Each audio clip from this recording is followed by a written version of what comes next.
Professor Pim Valkenberg, Wilhelmus Pim Valkenberg, who hails originally from the Netherlands, maar he's now from Washington. We both have the same adopted hometown, only he teaches across town. I teach at Georgetown, he teaches at Catholic University of America, and you can understand, occasionally we even have interreligious dialogue between the Jesuits and the non-Jesuits. But he is an expert on interreligious dialogue. He is ordinary professor of religion and culture. That doesn't mean he's ordinary, by the way, at Catholic University of America in D.C. And he serves there as the director of the Institute for Interreligious Studies and Dialogue. He is also on the advisory board of Rumi Forum in Washington, D.C. And Pim Valkenberg's most recent research concentrates on Christian-Muslim dialogue in the context of Abrahamic partnership. And among his many publications that reflect on that partnership in the present and in the past is the book Renewing Islam by Service, a Christian View of Fethullah Gülen and the Hizmet movement. And following Pim will be Kate Middleton. She flew in all the way from London, where she left her princely husband, the Duke, behind. He said, Duchess, go to LA, that's a more important place for you to be. When she's not living in London, I'm kidding for those of you who don't get the joke, for those of you who forget. If you don't get the joke, forget it. Ask someone later. But she is a doctoral teaching fellow in the School of Theology and Religious Studies at Catholic University of America. So I have not one, but two competitors here, you understand, and I'm dealing with it, I really am. She's also a research fellow at the Rumi Forum Center for Faith, Identity, and Globalization, of course, in Washington. Her research focuses on an interdisciplinary study of religion and, of course, religious dialogue and religious culture, comparative theologies of hope and fear, virtue ethics, the role of religious power and authority, and marginalized communities. So as you can see, Kate and I are sharing the podium. You can see my contribution more or less as the appetizer, and Kate will do the main course. So what I will do, I will talk a little bit about the context of the research that we are working on together, and then Kate will give you the main features of that research. So if you look at this screen, you will see a very well-kept secret, namely the Institute for Interreligious Study and Dialogue, which is an institute at the School of Theology and Religious Studies where I work, and I happen to be the director of that institute. It has a very nice logo, and I think it has never become public. So this is the first time that we more or less become public with it. And what I like about that logo, I mean, if you direct an institute, you should like its logo, is exactly, and I think this comes very close to what Rabbi Yaakov said just a moment ago, reading together, praying together. That's kind of the core of interreligious dialogue, at least between the Abrahamic traditions, but I know also between other traditions as well. So we work on this project together. I am a professor of religion and culture, specializing on Christian-Muslim relations, and I'm also the director of the research that Kate does, and this is kind of our first presentation of this new research project.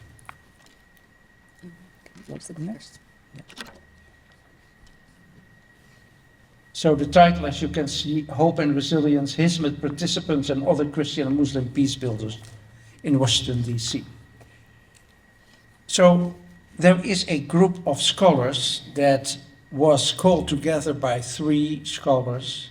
One of them you have heard this morning, that is Dr. Zeki Saritoprak, who is sitting there in his own very humble way at the back of the room here. But you all know he's one of your big abis. So he's the one. And the other one is actually Father Sidney Griffith, who worked as a professor of Syriac language, but also did a lot of work on the Quran at the Catholic University of America. And I'm convinced that he is one of these persons that talking with Fethullah Gülen, because they have been talking for a long time, gave Fethullah Gülen to think about his opinions on Christians, because I remember that he said in one of these conversations, "You and I are brothers," and I'm beginning to see that more and more.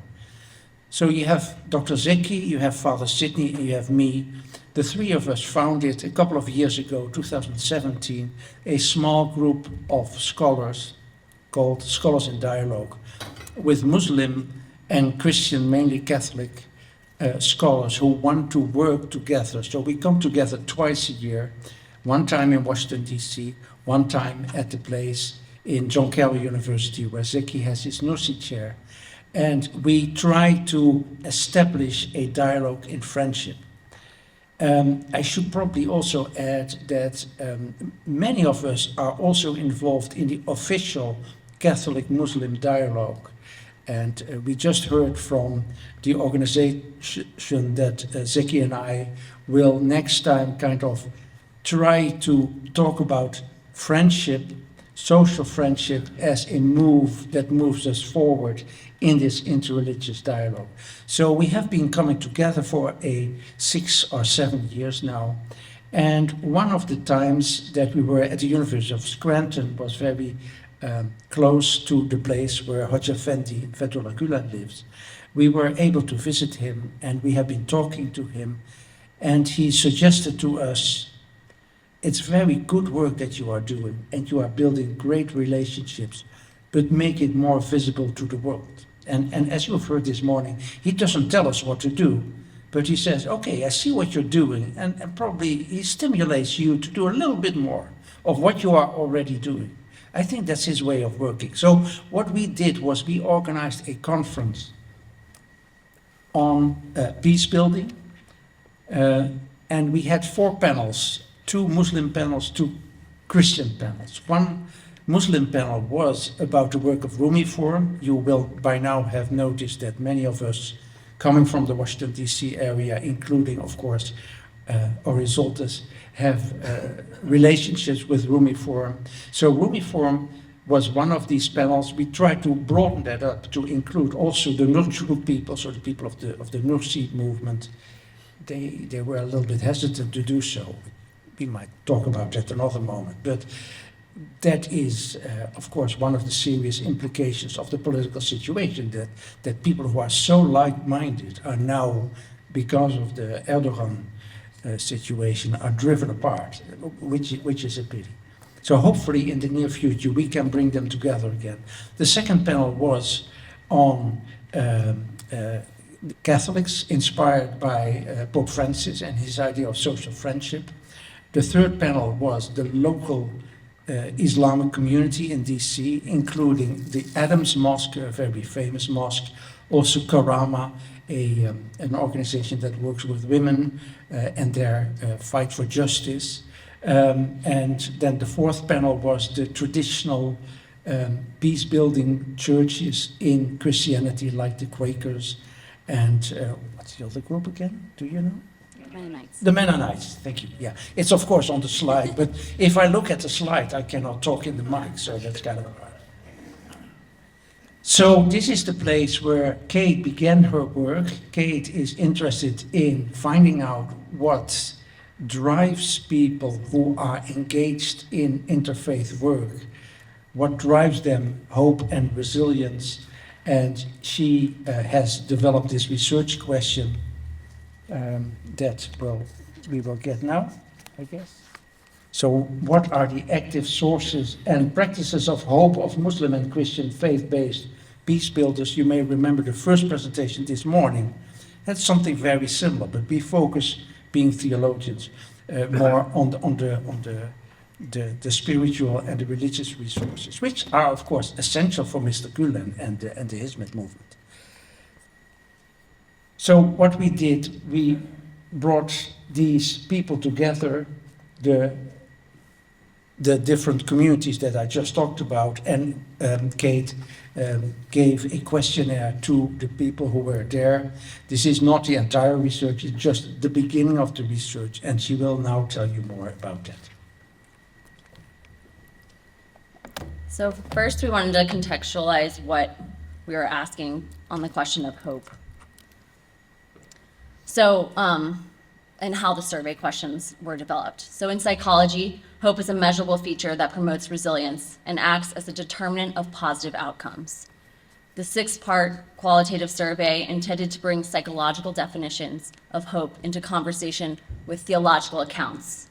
In particular, theological accounts that define hope and fear as complementary opposites. This understanding of hope and fear is taken from Al-Ghazali's work, and we also see it within Hocaefendi Gülen's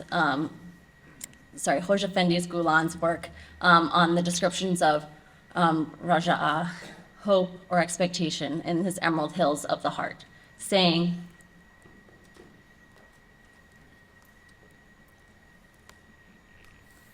fear removes any feeling of security against God's punishment, and hope saves the believer from being overwhelmed by despair. Raja'a means waiting for that which he or she wholeheartedly desires to occur or come into existence. So questions probed scholar practitioners' fears in relationship to sources and practices of hope. Our preliminary results illuminated 3 significant themes concerning fear: a silence around fear itself, fear related to not being heard or not hearing, fear of being overwhelmed or despairing with the work of peacebuilding. We'll provide examples of these 3 themes in the following slides. Concerning hope, a significant pattern has emerged in coding the survey results. For respondents, practices and sources of hope work to contextualize particular fears in a relational theological framework.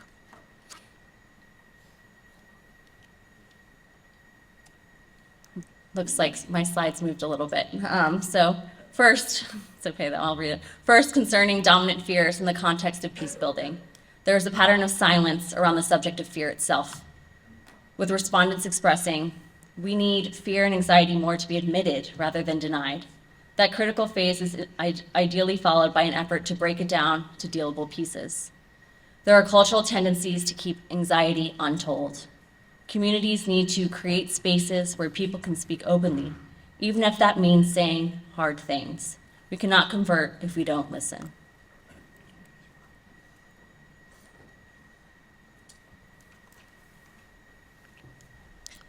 An interesting theme of series of themes around hearing also emerged, with peacebuilders recognizing, 1, that people in positions of power fear hearing about other people's pain. We deny people's right and need to speak about their pain. We deny people's need and desire to know how their abuse was allowed to happen. It's we who act with fear. And 2, respondents say that the marginalized most fear not being heard. I think most people are afraid of not being heard and understood. Too often, those interested in peace already think they know how the end of the process will be. The biggest anxiety is in dealing with the people who feel unheard. There was a repeated call to listen to and prioritize marginalized voices, with the marginalized defined differently for different religious communities. The first quote was from a Catholic, speaking to the sexual abuse and hierarchical malfeasance. The second was from a Muslim respondent speaking to Israeli-Palestine crisis. While communities cited particular marginalized groups, there was also shared areas of concern between the Muslim and Christian communities, including youth, immigrant populations, and women. And thirdly, what has emerged in analysis is the theme of peacebuilders themselves fearing being overwhelmed by their work. I fear despair and a sense that the work is too overwhelming. What to do with our guilt, shame of participating in racism, patriarchy, etc. How can I ever be forgiven? We fear being made uncomfortable. We fear being blamed or criticized. We fear knowing about people's pain.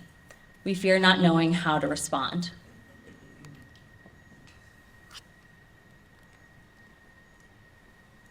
What we are seeing in these responses is a clear articulation not only of fears, but also clear descriptions of processes, of how faith-based peacebuilders respond to fear with hope. First, practices of hope are both individual and communal, with respondents describing prayer as something they did individually and in a community setting.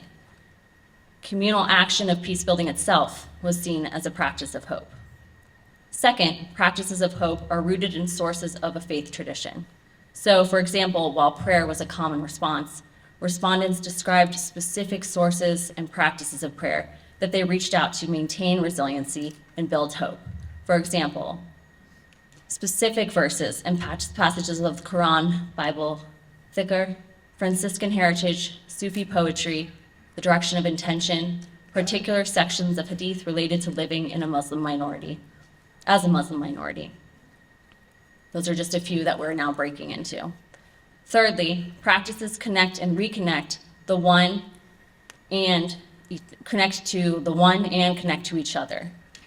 Through pattern analysis, a relational theological anthropology emerges, with particular sources and practices focusing attention on God's relationship to humanity and creation.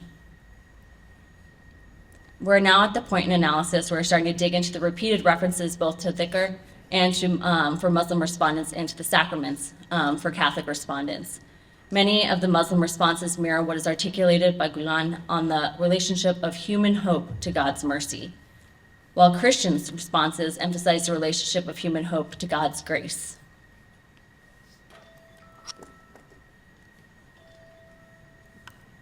Survey respondents were Muslim and Christian peacebuilders who have found ways to persist in the chasm that exists between their tradition's eschatological vision of love of God and proximate challenges of contemporary realities.